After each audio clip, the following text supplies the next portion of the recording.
Woohoo! And we're live once again on another Tuesday. And I got Kevin Turner in the house today.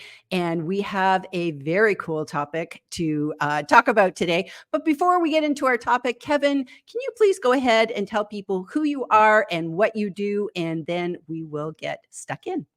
Absolutely. I'm Kevin D. Turner. I'm one of the managing partners for TNT Brand Strategist, and we help individuals and organizations basically eliminate blanding. And what blanding is kind of this approach where you try to throw everything into one bucket, tell them everything I can do, and they'll figure it out, and nobody does, right? That's what we eliminate. Get you focused, get people to understand what you can do for them in a way that they're going to remember it, want to reach out to you when they need it. That's what we do. That's who I am. Love that. Love that. Love that. So our topic today is how is in LinkedIn networking like bacon? Such a mysterious topic today. And I absolutely love it. I absolutely love it.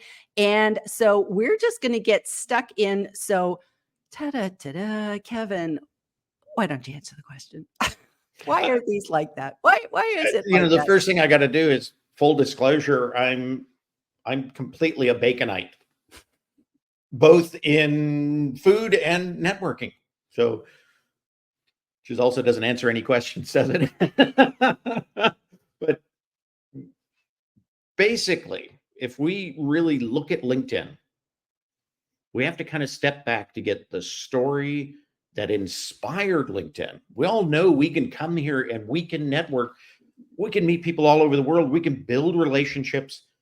You and I went to England separately to the Brum. There were people who would say, you can sleep on my couch. We'd never met them outside of LinkedIn. It was all pure digital networking. And that to me is fascinating. So how did all that come about? And that's where the bacon comes in. And it's not the bacon you think about, or maybe not the bacon I wake up thinking about all the time. It is Kevin Bacon. Well, who the heck is Kevin Bacon? Kevin Bacon's an actor. I don't even know if I really enjoy his movies. I think the first one was Animal House in the 70s.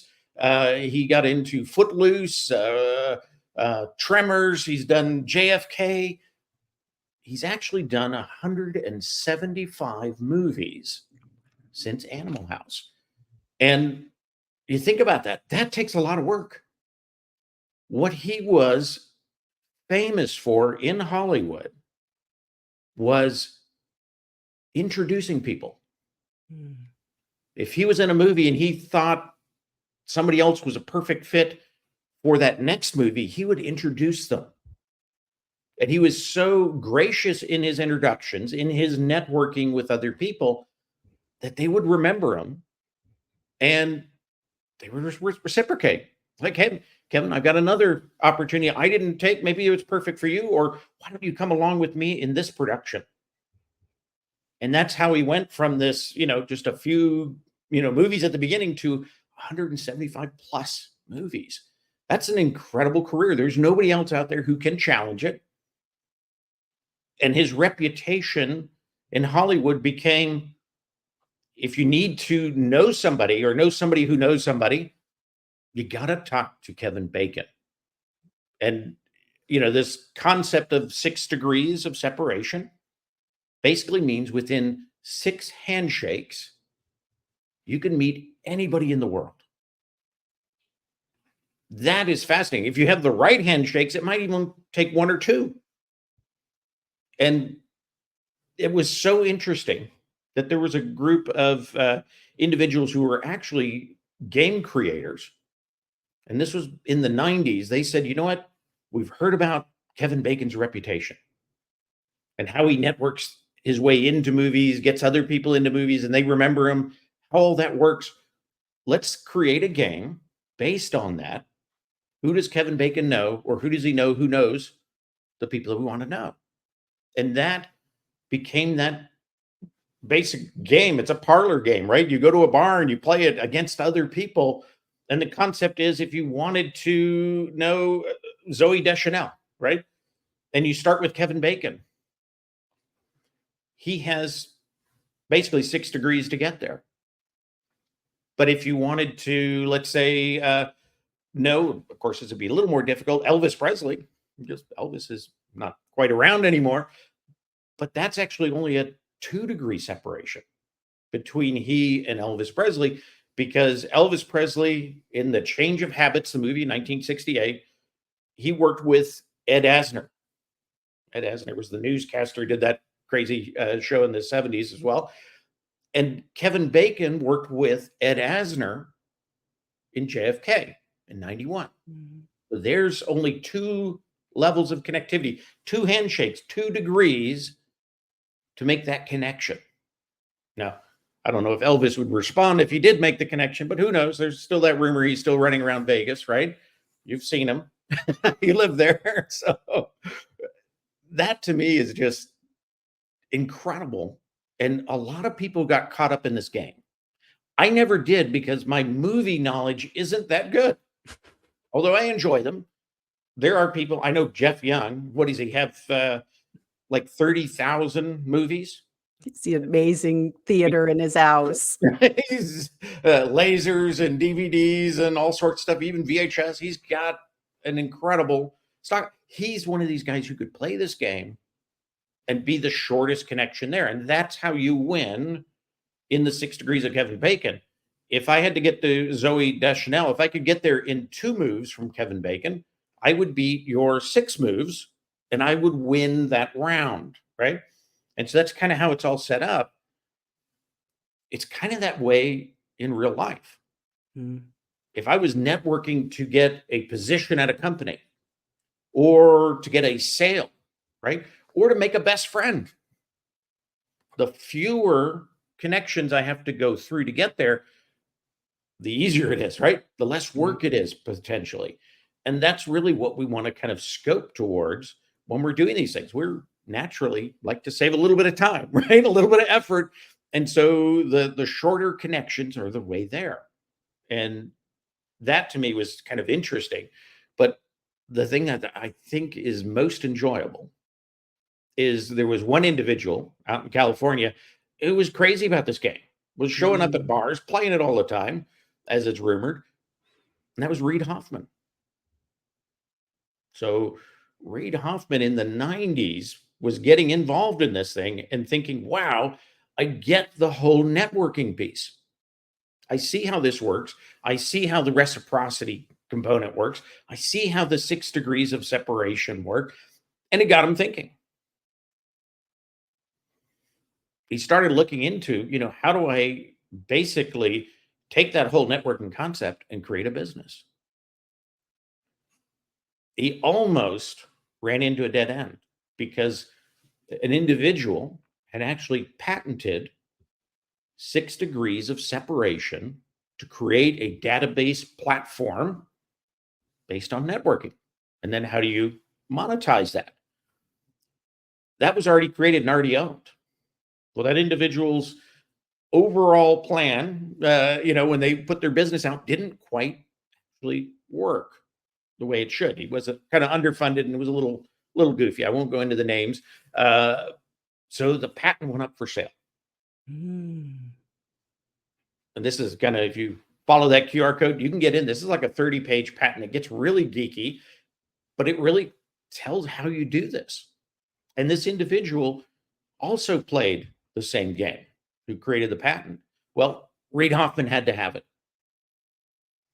There was one other major challenger out there who also found out that it was now coming up basically for auction, for bid, right? That individual was Mark Zuckerberg. Wow. And up until the night it sold, Mark Zuckerberg had the winning bid, shall we say, and he was over $500,000 for this patent. At the very end, Reid Hoffman and another individual helped him found LinkedIn. They went in together and they put the last bid at $700,000 for this patent.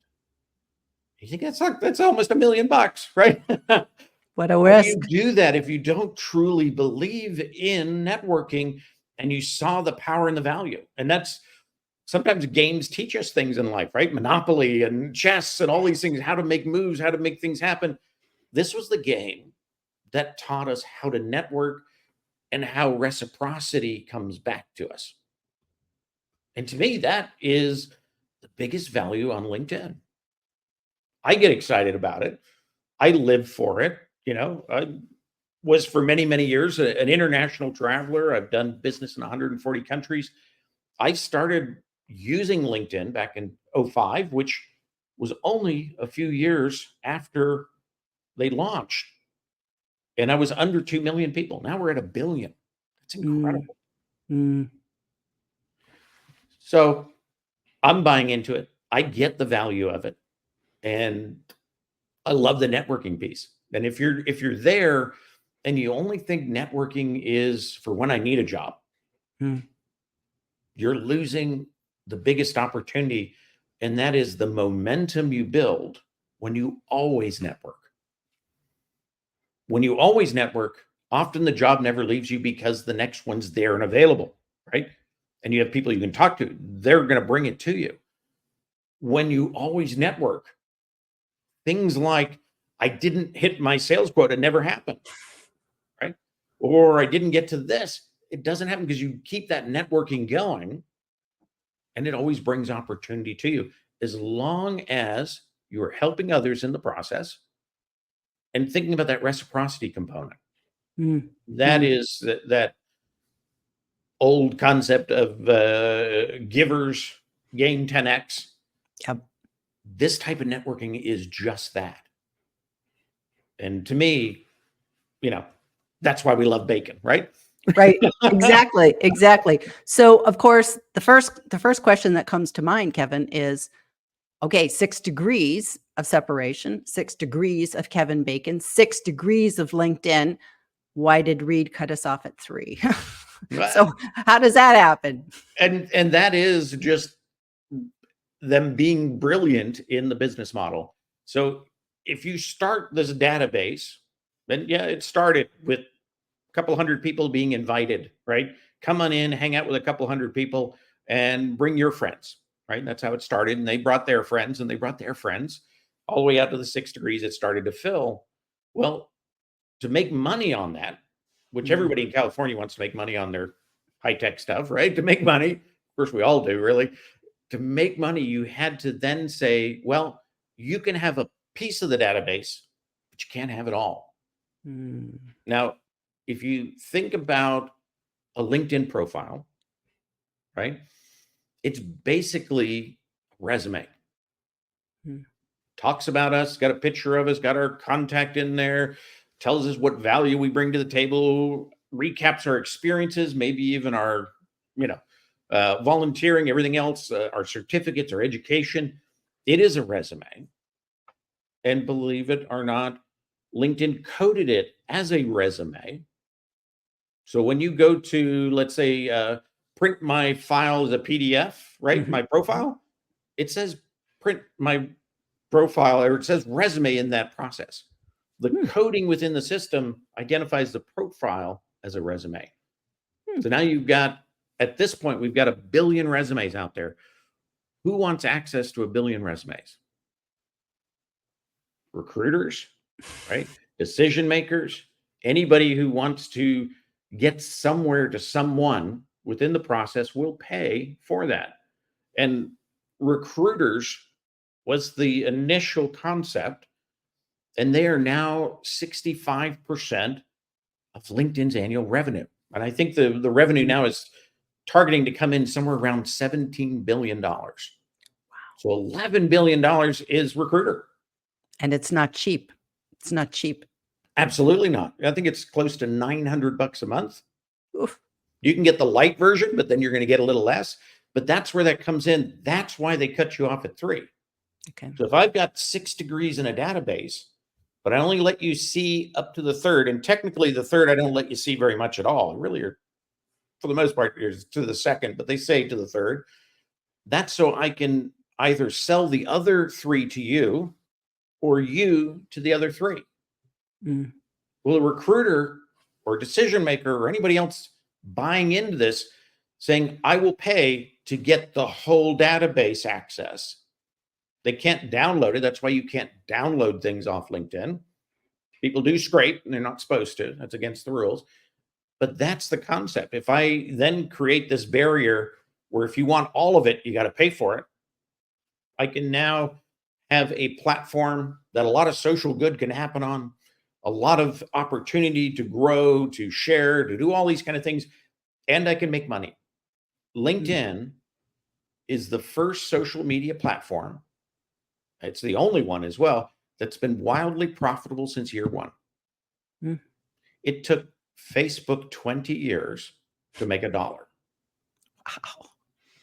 Mark Zuckerberg is really mad that he didn't make an extra bid at the end of the night to get this patent. Had Zuckerberg got the 6 degrees of separation patent for a social site, there would be no LinkedIn. It was that close.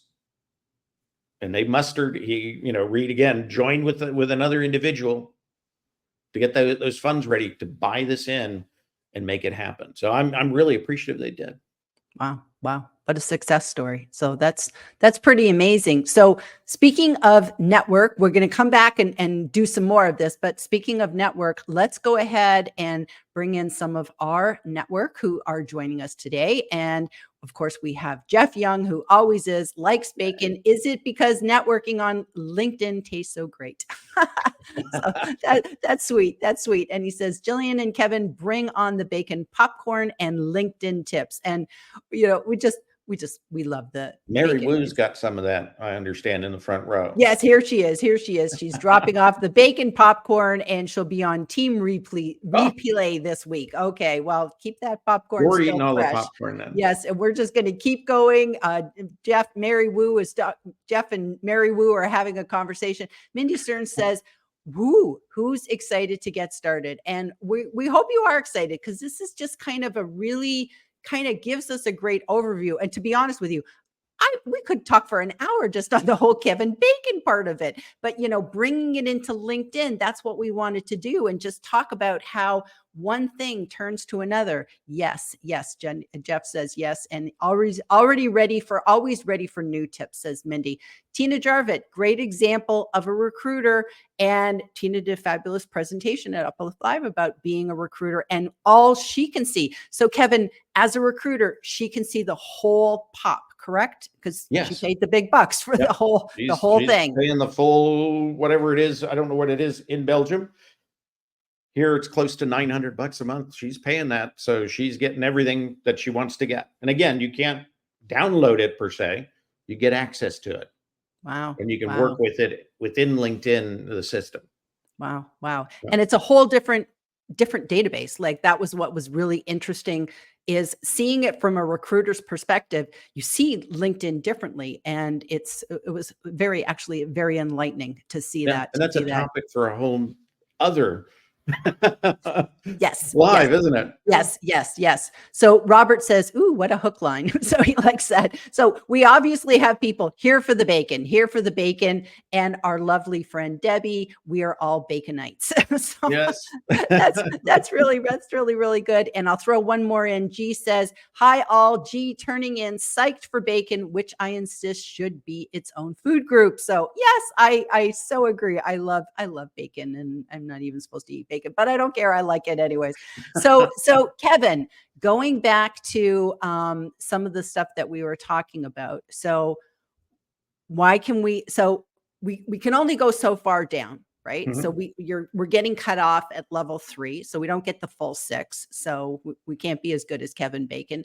But then LinkedIn puts a limit on our 30K, even within our 3. I guess there's no rhyme or reason. It's not like 10 at each level or anything like that. So you can first level, so whatever. So yeah, 30K is your first level connections. Anyways. That's your first. Yes, those are the actual connections on LinkedIn. Nothing to do with connections of connections or followers. Right. Completely different. So first level, 30K. That's the cap, correct? The reason they do that is, you think about degrees of separation, right? How do you get from one to the other? They're math equations. If I only give you a certain amount of numbers you can work with, you can't solve every problem, right? If I only gave you 6, 7, and 8, and you solve all math problems, you can't, right? You run into a roadblock. What LinkedIn found out is at 30,000, no matter what the database size was, if you had 30,000 connections and it was based on 6 degrees, you can then access close to a quarter of the database for free. So LinkedIn wants people to come and use LinkedIn, potentially not have to pay for premium, or at least that was last year. Now they want you to pay for premium. So they set that up to say, you know what, you can have a certain amount of this for free. We want you to have that because we want you to be able to network. And if you focus your network, right? If I'm not accepting invites from everybody, right? I'm accepting invites into where I want to be and go and where I add value, right? Then that 1/4 of the database is probably more than I ever need. Do I need more? No. And so LinkedIn really set that up less for the regular member, but more for that recruiter. If they're going to have 65% of, my revenue, and I let them go out to 60,000 first level connections, now they're over half the database for free. Why would I pay you? Right? And that's why they set this up, was really to kind of break the equation. So you couldn't go too far, too deep, but you could go enough that you could basically use the freemium basic account and still be able to really, really benefit on LinkedIn, but not if you're a business who needs all the data. That's where you get into that pay to play. So question, is it true that like, even if you get to 30K, you can't necessarily delete a bunch and then get like, I think I've heard that. I don't know if it's one of those urban myths that it's like, there's kind of like a hard cutoff that it's like, you can, even if you delete some, you can't Well, go too much further. LinkedIn, and this is one of these unpublished things, right? They initially, when you set up an account, you have the ability to invite up to 3,000 people, whether they accept or not. Once you run out of the 3,000 invites, you then are stopped from being able to invite anybody else until you go back to LinkedIn and say, I've been a really good boy, a really good girl. Can I have some more, please? Right? Like Oliver Twist, you got to go beg. And believe it or not, I was very aggressive early on in LinkedIn, and I got approved 3 times. I'm still using the 3rd approval, which was probably over 10 years ago when I asked for those. I knew very early on that the larger your first level connections, the deeper into the database you could reach. And I used to source for recruiters because they would come to me and go, you have a huge database and I don't want to pay LinkedIn. They would come to me and I would find the right people for them, and, based on their parameters. But to me, just the way all of it kind of connects together is amazing. It is. It is. It is. So, okay. Why does LinkedIn code us as a resume? Like, what's that all about? Coding our profiles as a resume. What's that? Well, they knew very early on that their main revenue producer or their main customer was going to be recruiters. Okay. And recruiters want resumes, right? Right. So when it was coded originally, that's the code it used for profile, was resume. So it's still in the code. And we always think of LinkedIn, they introduce a new feature and everything breaks. That's because LinkedIn's kind of based on this spaghetti coding, right? And they pull one wire out to put 3 more in and 4 others break. And that's why rollouts are so fun. And that's why it's so nice that we've done 165 new features this year. We're getting better at, I guess, not blowing up, but some of these rollouts are taking many, many more months. But back to, that's why the profile was called a resume, because they knew that that was their number one revenue producer, Right. was access. And that's why the profile is, when you look at it, it is a resume. That makes sense. That makes sense. Okay. And let's talk about networking. So you have your network, and then networking is important. So there are 2 distinct things. And now we know we have to kind of know that you don't have forever. You have a cap, so that's a good thing. So you want quality over quantity. Is that, would you would say that, Kevin? I would say if you can get quantity and quality, Mm. that's probably better than just quality and no quantity. And it's definitely better than all quantity and no quality, right? Mm. So you really want to get both as much as you can. I look at LinkedIn differently. Connections to me are not my personal Rolodex, right? They're not close friends and family, because I'm at about 22,000 first level connections. More than 60% of those I've actually met either in person, shook hands with, or done enough interaction with on LinkedIn that they know me well enough. And that's taken many, many years to build. Some people will build that connectivity in 3 months and say, look, I went from 0 to 20,000 in 3 months. And that's nothing more than a connection, but no connectivity. Right. Mm. Mm. And so I'm not even sure where we were going there, but again, how you build that network does affect on how you are found within LinkedIn and who you can find. So that's outside of the recruiter kind of process that's paying for this. If somebody else is looking for Gillian, right, it's got to fit into that 6 degrees of separation. If you run out, you don't have enough connections to get to them, maybe they're at the 4th and 5th level. That's where the breakdown is. If you have a really small network, that connectivity out to those farther levels, much more difficult. Mm. And so there's a larger community that can't find you. So to me, connections are in a sense kind of like SEO is for a website, Mm. right? I want to get the right people to me, to have access to me, to be able to find me, to not have any encumbrances to get there. And so that does go back to the quality network that's focused on where you want to go, right? Who you're working with, and have a quantity of that to make that happen. So Mm. that's how I look at it.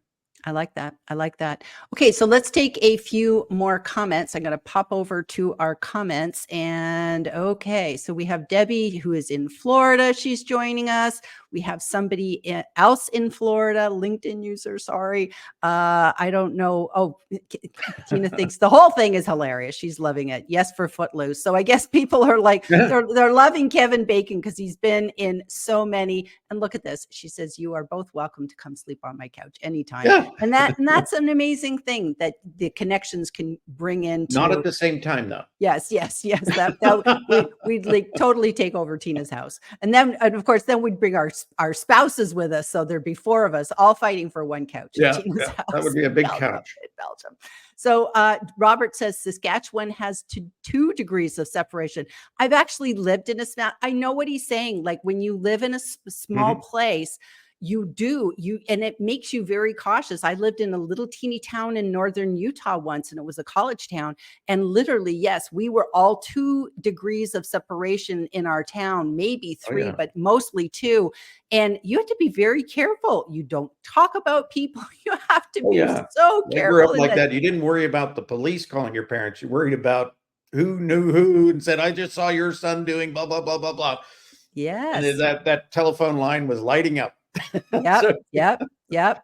And G's still talking about it. Kevin being a Kevin Bacon fan and loving having bacon food on the brain today. And look at this.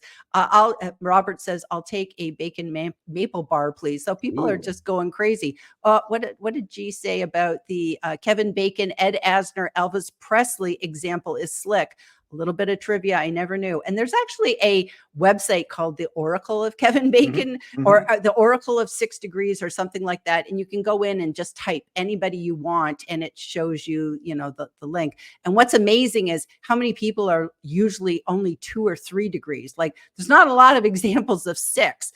Most people are so close. And even like Kevin said, actors who have passed away, you could do John Wayne and, just amazing things. And if you think about it in the sense of Kevin Bacon, right? The Hollywood community is not that big.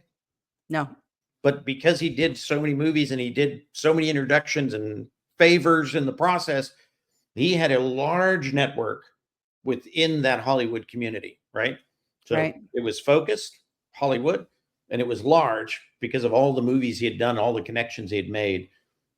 Kind of the same thing works on LinkedIn. Yes. And to be totally honest, Debbie says, loving this reminder of all things Kevin Bacon. What a great era.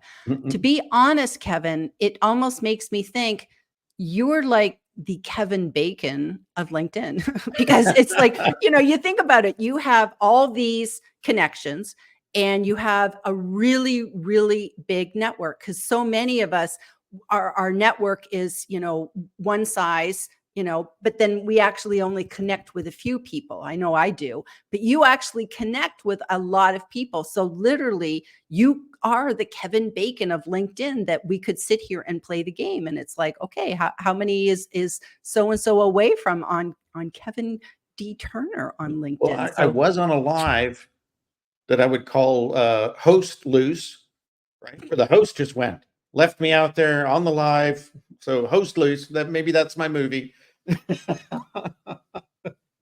Got to start somewhere, right? That's right. That's right. Was that me when I fell out of the live? I don't know. I'm sitting here going, who was that? And then I went, oh no, it's me. It's me. That was testing to see if I really was an extrovert. Yes. And I double checked the internet today. So it's like, I even have the backup on backup. So anyways, we have come to the end of our 30 minutes. It always goes so fast. But Kevin, you have this lovely saying that networking always beats not working. Just let's end the show by you just telling us that tip. And, this has shaped my career, my life, even a lot of my friendships. If you are constantly networking, opportunity comes to you. And networking is getting to know new people, even getting to know people you've known for a long time, right? Reconnecting to them and then connecting those people with other people. And remembering those. That's networking. Networking isn't showing up to a meeting and saying, what can you do for me? And that's what people think networking is. It's not. It's about building that community. And if you do it right, again, you get that givers get in the process, 10x. Networking will always feed you. It'll always keep you in jobs. It'll always keep you in whatever it is, sales or opportunities or whatever it is, because you're also helping other people do the same. And that's why networking always beats not working. Neither one is easy, but I'd rather do the networking. I love that. I love that. And we'll really just end it on a note of be more Kevin Bacon, just go out there and be that person that you connect everybody to, so and I love keep it that. in balance, right? You can't just eat bacon and survive. You got to do a certain amount of networking. If you just network, you'll never get anything done, right? So keep it in balance, but yeah, enjoy it. I love that. I love that. Well, thank you for being here today, Kevin. We made it all the way through. We didn't disappear and everything's good. And thank you to everybody who joined us. I hope you enjoyed this as much as we did. So this was a fun show today and very informative. Okay, everybody, we will see you back next time. Bye.